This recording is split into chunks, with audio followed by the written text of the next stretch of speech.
Amid supply disruptions and rising prices, more than 20 countries have imposed export bans on food products this year. When one country begins to ban import like vegetable oil, it's only natural that the rest of the other country, they will need to quickly protect whatever local produce that they are producing. In Indonesia, the price of palm oil has skyrocketed. Under pressure from the public, the world's largest producer of palm oil stopped the export of this cooking staple in April.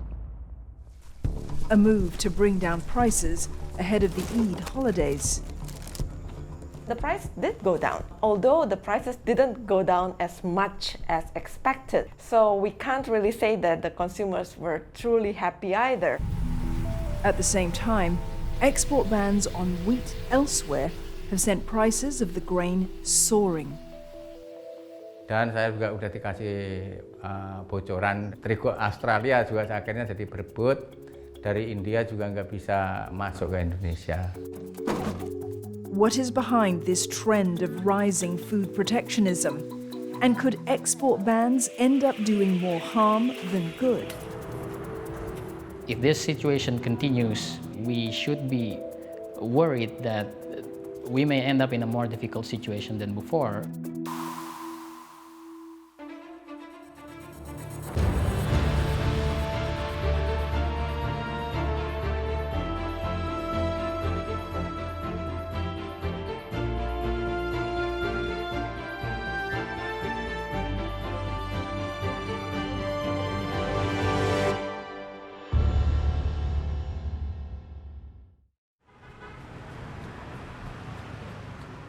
"28-year-old Wiwit runs a cassava chips stall that was set up by his father in 1994. On a good day, Wiwit can sell up to 20 kilograms of cassava chips. This stall is his only source of income. But for much of 2022, his daily takings have shrunk as the price of one of his key ingredients soared.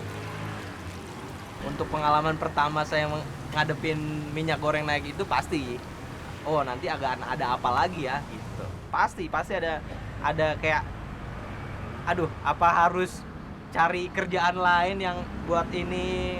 Awalnya itu kan harga itu dari range 23 sampai 28 lah. Tiba-tiba naik 2 kali lipat kan. Jadi untuk harga sih emang masih ke cover, tapi ya memang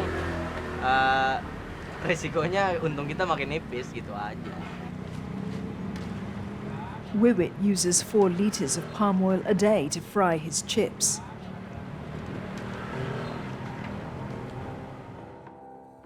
Between March 2021 and April 2022, the price of palm oil almost doubled in Indonesia.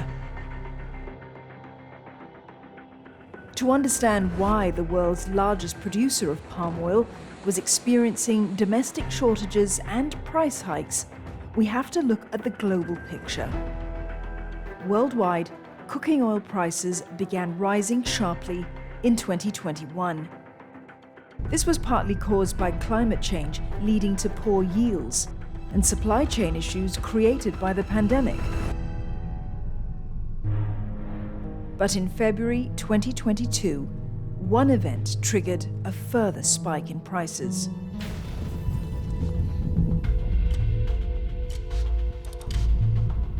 The war between Russia and Ukraine has been directly responsible for the price hikes in sunflower oil. The two countries together make up about 70 or 75% of global trade in sunflower oil. There is substitution effect. Now with sunflower oil suddenly missing or available in high prices, that also pushes the prices of the other vegetable oil to also increase. Ukrainian exports of sunflower oil fell by 95%. As supplies dwindled, food producers turned to alternatives. Prices for vegetable oils and crude palm oil, or CPO, rose 23% in March alone. When the CPO goes from the 5,000 ringgit per ton to exceeding 6,400 ringgit per ton, this huge gap between the domestic price and the international price is creating incentive for the palm oil producers to export. That's the serious threat to stability of the supply. Even though the palm oil producer have extra supply, they prefer to supply to biodiesels or biofuel productions because the biofuel productions using the international price standard. This created a dearth of supply locally, and consumers like Wiwit felt the pinch. Wiwit sells a pack of cassava chips at 6,000 rupiah, or about 40 US cents.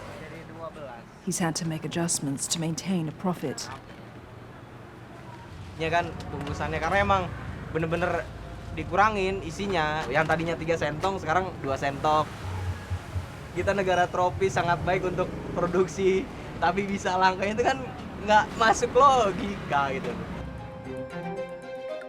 Since November 2021, under pressure from the population, the government implemented several steps to curb rising prices, from price caps to setting export quotas.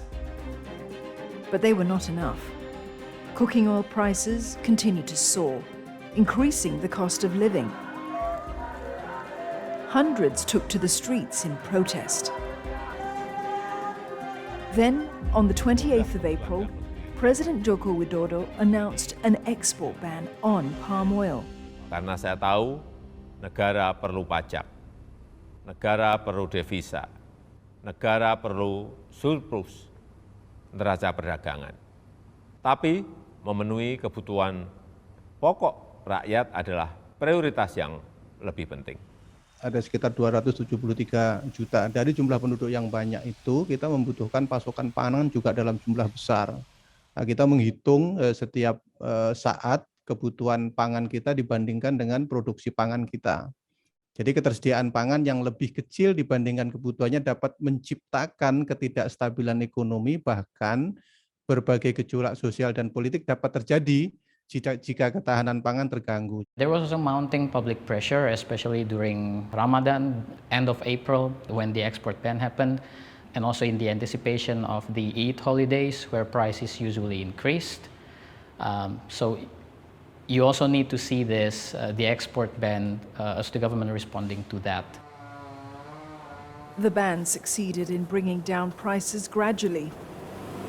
From a peak of 19,800 rupiah per litre, it fell to around 17,500 2 weeks after the ban. It was a reprieve for food vendors like Akram. He operates 3 duck rice stores and uses up to 15 litres of oil a day. Sekarang dicurah gampang lagi ya pindah lagi kan gitu. Karena saya menuruti ngikutin harga yang kemasan nggak kuat, nggak mampu. Ya kalau dipaksa sih mampu, cuman ya agak-agak berat aja gitu. But export bans can be a difficult balance. About 40% of Indonesia's palm plantations are owned by smallholder farmers who buy and maintain their own land, seeds and fertilizers. While consumers may welcome the drop in palm prices, farmers were much less sanguine. Kalau untuk Riau, ada di 512.000 petani swadaya. Bukan sedikit. Jadi berarti 25% dari total sawit di Indonesia. Sudah banyak petani yang mengeluh, terutama ya dengan tidak seimbangnya harga pestisida, pupuk dengan harga jual TBS kita. Sangat tidak seimbang sekali ya. Kita contohkan, sawit Rp500, beras sekarang yang rata-rata katakan dulu 12.000. Berarti kami untuk mendapatkan beras 1 kilo harus menjual sawit 24 kilo. Following the ban, the prices of palm fruits plunged. With palm oil companies unable to fulfill international orders, they in turn reduced their purchase of the fresh fruit bunches. Kalau buah ini paling ya kalau bisa dikasih restan 3 hari 4 hari. Karena kalau sempat ini hari ini tidak dipanen, tidak diangkat ke pabrik, besok sudah turun 15%. Kalau dia semakin lama ini diolah, semakin tidak baik, dia akan asamnya akan tinggi CPO itu. Berarti CPO itu akan menurunkan kualitas CPO. Karena di dalam industri sawit itu, yang paling rugi itu tetap di hulu. Kami, petani sawit. Dia lupa, kami ini ada 17 juta orang loh. Tapi kayaknya nggak peduli. Why? Pengurangan pendapatan petani sawit itu paling tidak hilang 50% dari yang seharusnya. Nggak laku, busuk. Nah, oleh karena itu kerugian yang kami rasakan tentu dihitung dari ekonomi dulu ya. Kalaulah misalnya kita banding sebelum larang ekspor, itu harga TBS kita rata-rata Rp4.000 kita rata saja. Hari ini berapa? 1.600. Ya, selisihnya kerugian. From the producer point of view, of course, there's the kind of a lost opportunity to sell in the global market during that period of time. And for the consumers, it sort of like creates a kind of message that, hey, maybe the prices will go down. And the price did go down, although the prices didn't go down as much as expected. By May the 23rd, the export ban on palm oil was lifted with restrictions. Export caps and minimum domestic quotas remained in place. Setelah ekspor CPO ini dibuka, kami juga belum ada perubahan yang signifikan. Seperti sebagaimana diketahui, begitu harga kebutuhan pokok tinggi, terutama di pupuk. Some observers saw the export ban as a political move ahead of the upcoming Indonesian presidential elections in 2024. Yes, the election year is coming up. As we saw what happened this year, there was an export ban that was put in place in the time when there started to be some social instabilities because of the rising prices. So in terms of keeping people happy and keeping people satisfied over the government policies, it's not zero chance that it would not be used anymore. So if Indonesia won't bring more investments, more export performance, there will be need to reduce the number of the protectionism held by the governments, especially during the election, which is see the protectionism as a representation of the nationality, but actually it's misunderstood. The export ban, though short-lived, did bring down the domestic price of oil. But such bans can have wider implications beyond a country's borders. In an increasingly globalized trade that we find ourselves today, we should be worried that we may end up in a more difficult situation than before.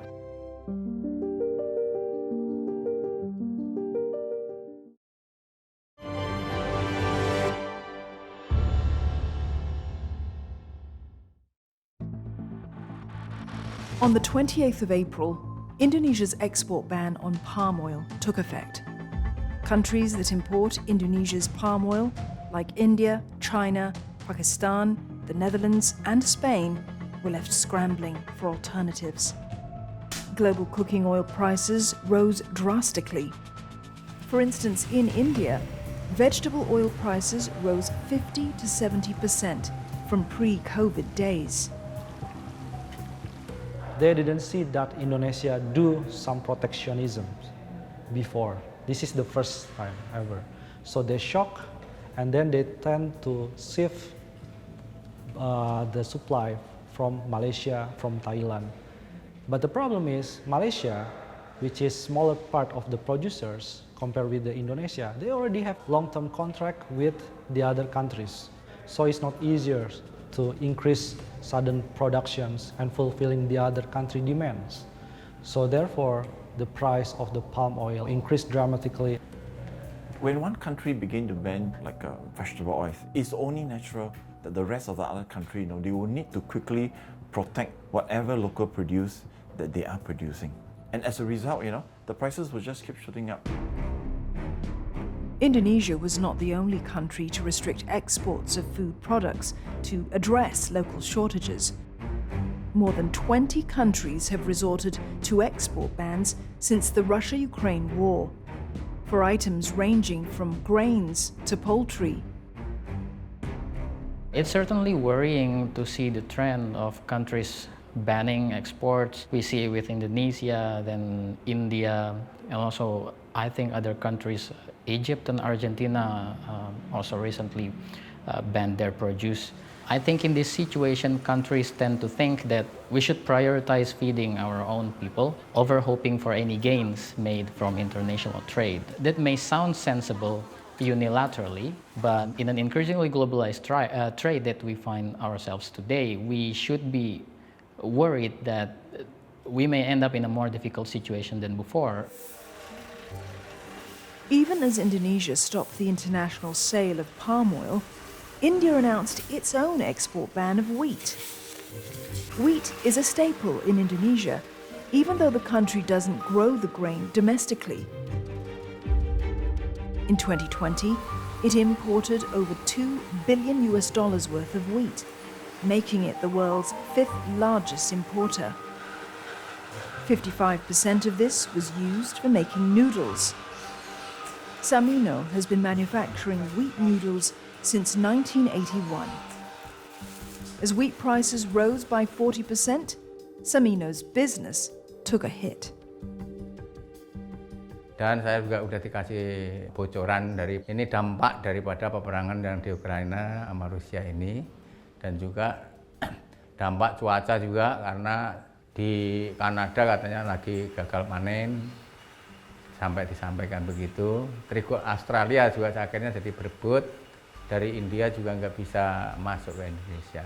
Itu dampak-dampak, maka dari itu sebagai UKM serba was-was, Bu. Jadi UMKM itu karena ngambilnya sedikit, makanya kalau ada kenaikan yang memang betul, kalau tahun ini, sekarang ini, memang udah darurat, saya bilang. Samino's wheat supply comes from Bogasari, owned by Indofood. It is also the company that makes Indonesia's most popular instant noodle brand, Indomie. 50-year-old Apit has been selling Indomie dishes at this stall for 10 years. He buys a box of 4 flavors of Indomie every day, the prices of which have lurched upwards. Harga-harga yang naik, bangsa Indomie, telur, terus bangsa cabai, terus semualah. Yang berasa lagi sekarang cabai rawit tuh. Sekarang mencapai 120 sekilo. Kalau masalah untuk Indomie, dulu saya jual lagi 10.000 pakai telur. Sekarang udah 12.000. Keuntungannya juga sekarang setengahnya lah, hampir 50% lah, jauh. As a result of the price hike, Apit has seen a drop in his customers. Kalau sekarang kondisi ekonominya lebih berat karena pemasukan ke sayanya emang jauh turun hampir 50% lah. Karena berkurang karena faktor ekonomi. Buat jajan misalkan buat beli Indomie lah buat nanti dulu, gitu. In a situation where prices keep going up, my heart really goes for the lower rung in society. Those that are poor, those that are barely making enough before COVID, they will be the first one to be hardest hit. But at 20-30%, it will mean cutting off one meals for those marginalized in society.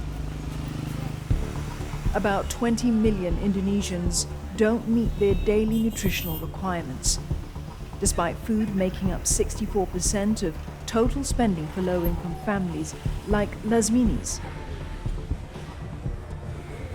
The mother of 3 is the main breadwinner, and monthly staples in her household include noodles, rice, eggs, and chicken. The fluctuations in food prices have hit her hard. Saya khawatir kebutuhan pokok melonjak makin tinggi. Udah pendapatan saya sama bapak kadang buat bayar motor, bayar sekolah, bayar kontrakan, kebutuhan sehari-hari. Kemarin-kemarin mah mendingan masih ada lebihnya, bisa nabung, bisa ini. kadang belanja sendiri aja kurang, rasanya lelah. Iya pengennya udahan gitu kalau. Using export ban to try to bring down prices, from my opinion, it can only be effective for a short term. If every country were to insist on their own protectionism and just protecting themselves, then I think there'll be very few countries in this world that is actually all self-sufficient, where they produce everything for themselves. I think then the whole economy will crash if this were to happen. Export bans and rising prices don't just affect consumers. In a connected supply chain, producers may find the costs of their raw material going up. Chicken farmer Deng raises broiler chickens at this farm in Johor, Malaysia. Previously, he produced 90,000 chickens in one breeding cycle. But as grain prices rose, so too the cost of chicken feed, which has climbed by a third. As a result, in the most recent breeding cycle, he could only afford to feed 60,000 chickens. Kalau sebelum ni, harga dedak satu beg RM90. Tapi sekarang satu beg ni meningkat ke RM120. Jadi penambahan RM30 setiap beg, 50 kilo. Harganya meningkat kerana saya dapati daripada supplier, jagung import yang turun di Malaysia meningkat. Contoh jagung import seperti dari Brazil, daripada Argentina, harganya meningkat sangat tinggilah. Amidst rising prices and a domestic supply crunch of chickens, Malaysia banned the export of 3.6 million chickens on the 1st of June. One of the key factors that contributed to the increase in chicken prices is actually the increase in the cost of production, primarily the prices of feed. Globally, there has been a spike in the prices of maize. On top of that, there was also a supply issue. So what happened was that Malaysia was under a movement control order for the last 2 years due to the pandemic. So everyone was staying at home, the demand for chicken went down, and so the production also went down. But suddenly in March, when the doors were open, there is this sudden boom in the demand for chicken. But as we all know, chickens take about 40 days to grow. So while the demand can increase within 24 hours, the supply takes a bit of time to adjust to this increase in demand. And because of this, prices in Malaysia, the prices of chicken went up. And as a result of that, the government of Malaysia introduced several measures, including chicken price ceiling, including some form of subsidies to the producers, as well as the export ban. So the way the Malaysian government responded to the increase in the chicken price is pretty standard to how most countries would respond during the food price increase. Singapore is the main destination for Malaysian chickens. It imports a third of its chickens from its northern neighbour. With the export ban placed on the poultry, the island nation started looking for alternatives. If you can't buy chicken from one place, well, you can get chickens from other countries. And this time it is chicken, next time it may be something else. We have to be prepared for this. As Singapore turned to Indonesia to supply its chicken, Malaysian chicken farmers are fretting about the loss of their biggest customer. Because of the export ban, we're going to lose foreign exchange. It means that government banned 3.6 million live chicken to Singapore. It's about equivalent to about 50 million ringgit Malaysia per month, or 600 million per year. So this is a big amount. And one more important thing, will we lose our export market permanently? We hope that government will lift the ban as soon as possible in order that we're going to lose a market to Indonesia.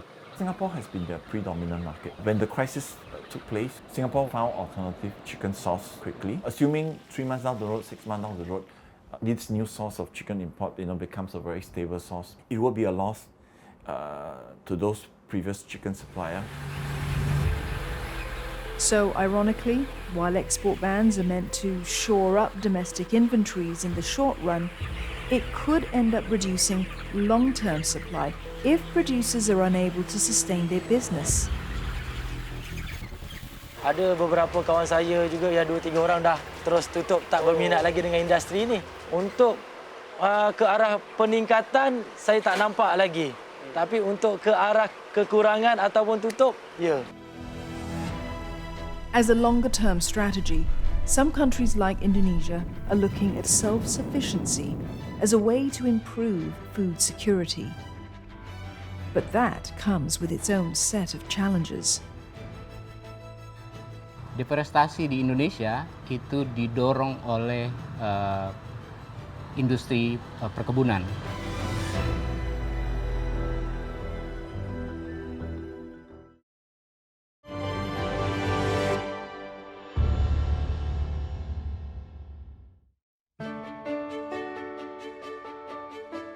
Indonesia is blessed with an abundance of arable and fertile lands. Nonetheless, food security is a growing concern in the archipelago.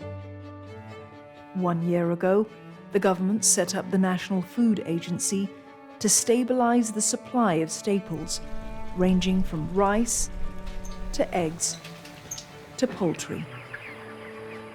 Jadi kita berpikir memang undang-undang mengamanahkan itu, swasembada pangan itu adalah pilihan yang kita ambil dengan memanfaatkan sumber daya lokal yang kita miliki. Kita berkomitmen, kita memiliki sumber daya tanah yang baik, kita memiliki sumber daya air yang baik, kita memiliki sumber daya manusia yang baik. Dengan memanfaatkan kolaborasi itu, kita berharap bisa memenuhi kebutuhan pangan kita dan tidak tergantung kepada impor.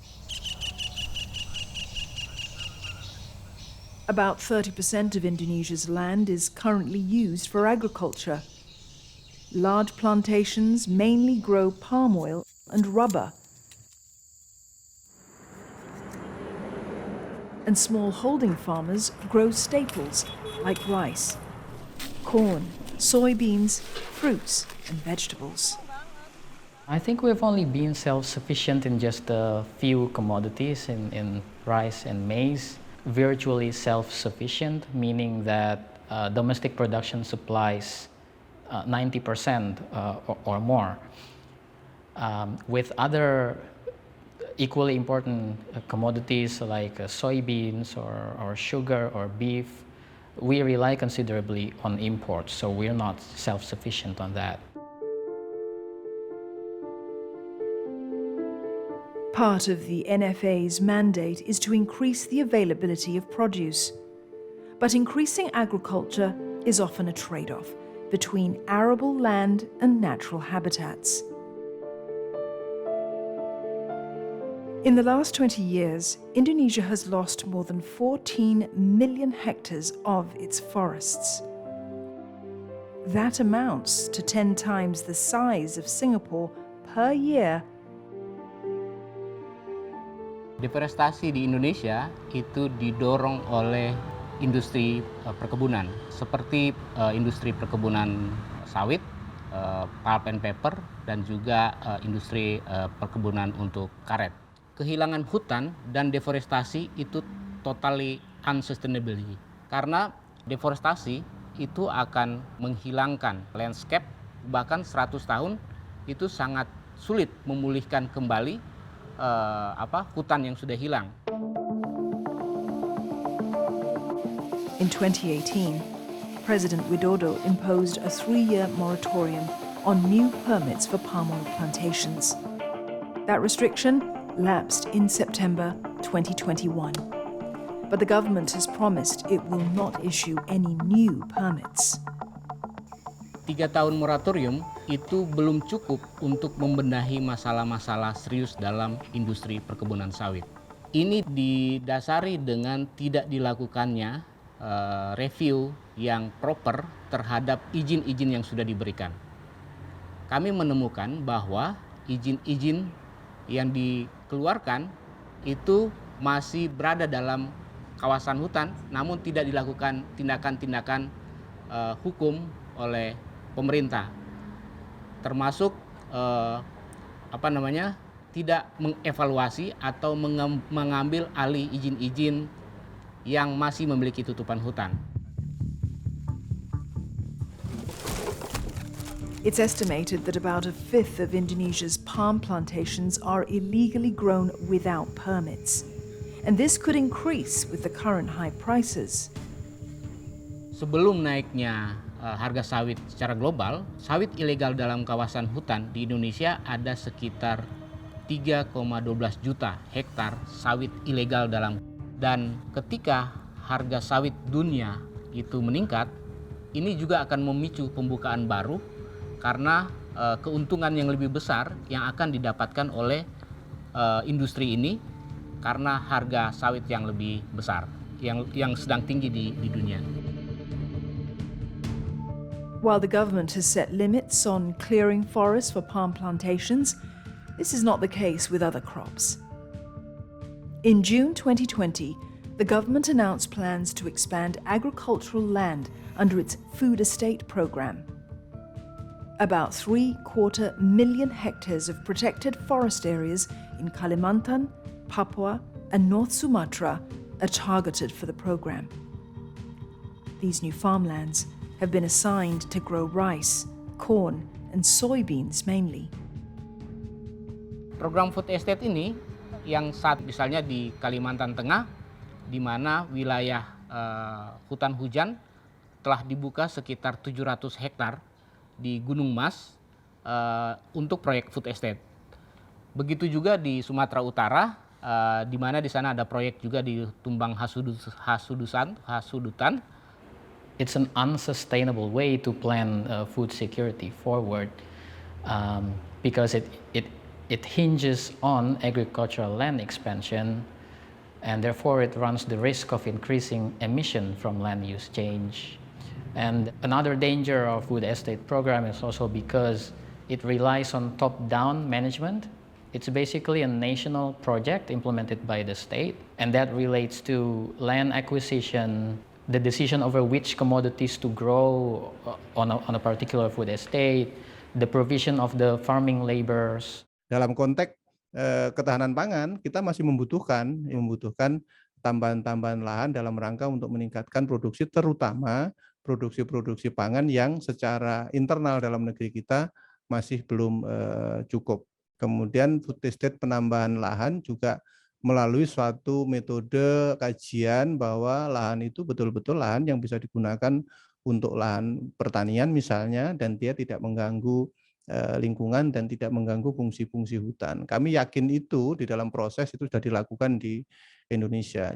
In Papua, from the 1.2 million hectares that has been allocated for the food estate, 90% of it is actually forest land. Environmental activists in Indonesia are very concerned about opening up new land in the name of food security. Opening new land doesn't necessarily always lead to better food security. A major component crop of the food estate program is rice. Rice farming requires large areas of land, is labor-intensive, and relies heavily on fertilizers. Rice in Indonesia is twice as expensive as the rice that is traded in the international market. And I think that has to do with the fact that most farmers manage less than 2 hectares of land. I think the median land size of farming households in Indonesia is 0.6 hectare. Now, with small land plots, it's more difficult for farmers to achieve economies of scale. That prevents farmers from investing in machinery, in higher yielding seeds, in more expensive fertilizer with better result, and more sophisticated irrigation technique, perhaps. Some are advocating for alternative crops that make better use of land resources, such as cassava. Cassava is easier to grow. It is more tolerant of poor soil quality and requires less fertilizers.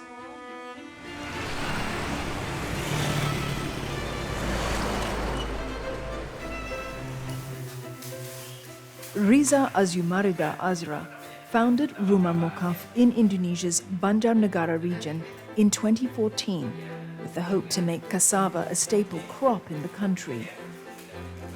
Suatu saat waktu itu kami sedang ke desa-desa gitu ya. Waktu itu desa penghasil singkong gitu ya. Terus ada petani singkong yang ngeluh ke kita sambil menangis karena harganya 200 perak per kilo gitu. Itulah awal mula kami berkenalan dengan singkong. Karena waktu itu singkong berhektar-hektar dibiarkan membusuk di lahan. Karena ketika dipanen malah rugi gitu ya, seperti itu. Sehingga Indonesia is the second largest producer of cassava in the world. Much of it is grown here, in the Banjarnegara region. Flour made from cassava can be used to make noodles, cookies and other products. Riza was quick to spot an opportunity. kami melihat potensi bahwa singkong bisa diolah jadi tepung mokaf, ditanam oleh petani singkong yang ada di Indonesia. Yang kedua, mokaf ini gluten free, rendah indeks glikemik, kaya serat gitu ya, sehingga memang sangat cocok sekali untuk yang sedang diet. Cassava has a 10 to 12-month growth cycle. With Riza's help, the villagers have increased production from 10 to 30 tons per hectare. Petani singkong pasti punya kambing atau sapi satu lah, seperti itu. Kita komunalkan, terus kemudian kotorannya kita olah menjadi pupuk organik. Kemudian limbah mokaf ini ada kulit singkong, menjadi pakan ternak, sehingga di situ ada zero waste. Sebenarnya memang energi terbesar kami saat ini adalah melakukan edukasi-edukasi agar masyarakat semakin sadar bahwa pentingnya kedaulatan pangan lokal gitu ya, seperti itu. Like Riza's cassava project, maximizing yields from available land will be an important strategy for Indonesia's food security. Jadi mina padi ini bisa dilaksanakan di lahan yang kecil sekalipun. Tidak harus yang luas.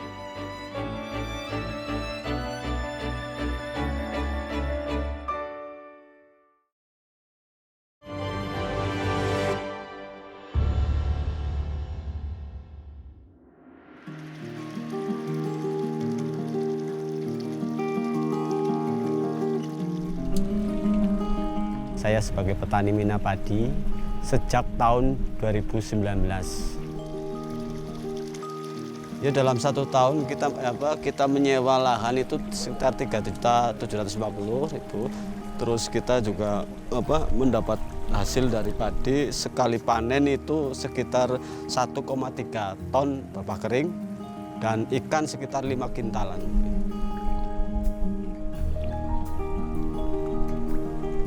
Rianto is among 96 farmers that practice mina padi, or rice fish farming, in Panembangan village in central Java. It's a generations-old practice in Indonesia and has been recently revived by the Ministry of Maritime Affairs and Fishery. Koto Suraikana is a field councillor who educates the village farmers about mina padi. Kalau mina padi mungkin zaman kakek saya juga dulu sudah ada itu ya, mina padi.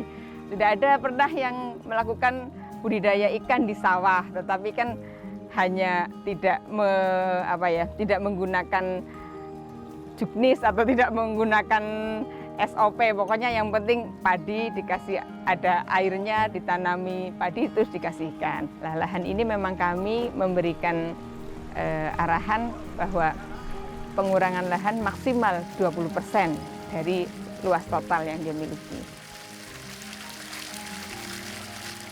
With this practice, fish waste becomes organic fertilizer for the paddy fields. Sebelum ada mina padi kita antri ibaratnya, jadi berebut lah katakanlah untuk penggunaan pupuk. Karena ini kan penggunaan dengan adanya mina padi kan kita penggunaan pupuk berkurang karena adanya pemupukan alami dari kotoran ikan.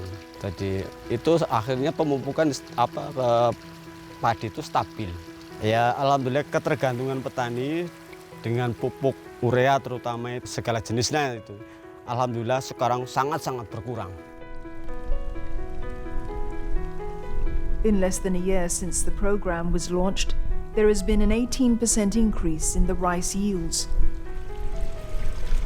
I think the agriculture of the future will need to use techniques like this to optimize land instead of relying on land expansion. I think with Minapadi also there's the added benefit of additional income for farmers because basically with the same plot of land, now there's multiple streams of income from crops and from fish. Kalau setelah tanam padi 1 minggu, kan ikan sudah masuk ya Pak. Apalagi luar biasa masyarakat merasakan banyak sekali yang cerita ke saya sepanjang hidupnya bisa membagi ikan ke saudaranya, ke tetangganya itu ya berkat ada program Minapadi ini. Jadi di Panembangan ini kan memiliki potensi yang luar biasa di bidang pertanian. Sawahnya ada 132 hektar dengan para petani. Ya mudah-mudahan dari kita awali dulu yang 25 hektar ini bisa terus berjalan semuanya, tidak berkurang nanti agar bisa bertambah lagi ke depan. The Ministry of Maritime Affairs and Fisheries has decided to use Panembangan's success as a pilot for farmers throughout Indonesia. In cities, though, the lack of farmland requires further innovation. The answer could be urban farming. Urban farming, I believe, it is the next sunrise industry. Environmental degradation is taking such a toll on the agriculture industry. If we imagine if this pandemic would continue for another 2 years, 3 years, 5 years, we want to have self-sustainability and self-sufficiency for vegetables and for fish. In central Jakarta's Cempaka Putih sub-district exists Kampung Hijau Berseri, or a glowing green village. The creator, Adyan Sudiana, was exposed to urban farming in 2011. Initially, he planted vegetables around his own house the traditional way. As the soil quality depleted, he switched to hydroponics. Hydroponics involves growing crops without soil by using water-based mineral nutrients and sunlight. Hidroponik lebih menantang lagi karena memang satu, dia bisa kita tanam di lahan-lahan sempit. Tapi syaratnya adalah sinar matahari. Sinar matahari harus mutlak, dapat menyinari. Itu kalau untuk di ruang terbuka. Tapi itu bisa juga dilakukan di ruang tertutup atau indoor ya. Nah itu juga dengan teknologi, dia bisa pakai grow light. Adyan's passion turned into a community movement that is now fully supported by the DKI Jakarta provincial government. At this farm, Adyan grows a variety of crops. Kalau di sini selain kita nanam sayuran-sayuran hidroponik, terus juga ada tanaman obat, kita juga melihara ikan, kita juga nanam buah. Di sebelah sana kita tanam mangga, yang di sini juga kita ada pisang, ada sawo, ada beberapa lagi tanaman buah, ada jambu Jamaika, ada juga alpukat, ada belimbing, juga kita tanam anggur. Nah untuk tirai-tirai inilah. Kita gunakan pupuk-pupuk kandang dari kegiatan masyarakat ataupun kita mengelola sampah ya, dari biokonversi maggot, ada kasgotnya, itu bisa jadi pupuk. Terus kita mengompos dari hasil pilah sampah rumah di warga, itu juga bisa menjadi unsur organik bagi tanaman yang kita tanam. The produce from the farm is shared within the community, a way to allay the rising cost of living. Kalau kita beli kayak harga sekarang cabai berapa? Tinggi sekali. Tapi kalau kita punya minimal 2 pot aja, 2 tanaman di setiap rumah kita, membantu kita ini. Ya, kalau di sayurannya, ya kita menghemat di sayurannya, di cabai.